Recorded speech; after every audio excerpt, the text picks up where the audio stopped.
I had a feeling that this was going to happen, but then again, I'm not really surprised due to how Hasbro did little to anything with Power Rangers, in my opinion. So, I'll be honest here. When Playmates came out with the first line of the Reignition one, season 1, it did numbers big. From YouTube to Netflix to other streaming platforms, and now the toy sales went up like crazy because of how Mighty Morphin is the most popular franchise of them all, right? So when I saw this on Twitter, I'm like, I'm not really surprised, because Hasbro didn't really do anything with Power Rangers since they went bankrupt in 2024. No toys, no new shows. The only thing that kept it alive were the Boom Studio comics and the video games, but everything else, it was just mad quiet. I remember when they lost 1,000 employees, and not only that, they lost a lot of money, and that's why they ended up selling their stocks, from the toys, costumes, Zord items, the weapons, the morphers, etc., from the shows and movies and everything. Not the cosplay, not from Hasbro themselves, but the actual productions and stuff like that. And maybe that's why they decided to tap out in 2024. But when Playmates decided to step up to the plate, yeah, they did what Hasbro should have done: put out more toys.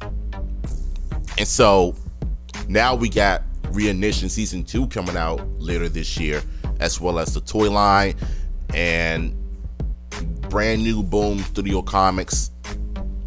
And let's just say that Playmates is the one that is going to be doing Power Rangers stuff from now on. And you wonder why Hasbro pretty much crashed out and gave up. Chris Cox, ever since he got into this thing, bro, we had nothing new since he took over. When Brian Goner brought Power Rangers back in 2018 from Saban, he had vision, he had passion, he knew where he wanted to take the franchise. He knew this franchise had potential. But now that he's dead and gone, it had been insane. Ever since the pandemic started, I feel like it was winding down, it was going downhill. And yeah, the Lightning Collection, when it first started back in 2018 or 2019, it was booming. It started out strong. It wasn't just Mighty Morphin, it was all of the franchise. Different teams, different Rangers from the comics. Now everything is just a done deal. And you kind of notice the quality from the Cosmic Fury toy line. It was pretty much a cry for help. That's how you know that Power Rangers was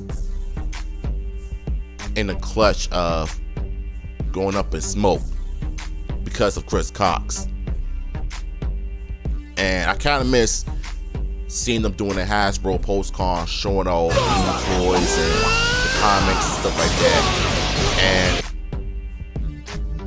they was gonna sorry if I started, but they was gonna show you the preview of the new episode, new seasons after that. I kind of missed that from Hasbro back when they were good, when they care about Power Rangers. But it seems like Playmates is the one that's going to be doing everything from the toys, the TV shows, and the upcoming Power Rangers reboot on Disney Plus. They're going to be doing a toy line based off of that. Because I remember early on, I did a video of what if Hasbro did the reboot line and Playmates could do the retro line from Mighty Morphin to all of the different seasons and stuff like that. And boy, was I wrong. So it turns out Playmates is going to be doing they're going to be the ones doing the reboot line. And hey, money is money. You got to do what you got to do to keep the franchise alive, right? So yeah, I'm not really surprised by all of this, that Hasbro delisted the Power Rangers line from the category. You know, and I had a feeling that they was gonna do that because all you see on the Post-Con YouTube channel is reruns of Transformers and G.I. Joe, but they barely do anything for Power Rangers. And yet, when Playmates do it with Power Rangers, they show the not the reignition line, but I think is it the reignition, or is just the original version of season 1 of MVP on YouTube 24/7. Yeah, it's kind of like a live stream 24/7 of every episode from the first season. I think either it's from the reignition line or it's from the original version. I'm really not sure, but all I know for sure is that this Power Rangers reboot is about to be big in 2027. So they're about to start production sometime next month in April. So we have yet to see behind the scenes images of who's going to be cast as who or whatever. And shout out to Legacy of Nerd too, because I saw him having a conversation with Peyton Elizabeth Lee. That doesn't mean that she's possibly our new Red Ranger. We really don't know who's going to be cast. They're still in the casting process. Once the production of the reboot starts, the casting process is still going to continue on until they've chosen their final Rangers, right? So, in my honest opinion, I don't care who gets the role of the Red Rangers, as long as the show is good. That's all I care about, is the writing and the story and the fights. So, yeah. Just want to come here and talk to y'all about Hasbro pretty much no longer having a Power Rangers category on the Hasbro Pulse. Yeah, I'm not surprised, and that's why Playmates is the one doing their thing. What are your thoughts? Let me know.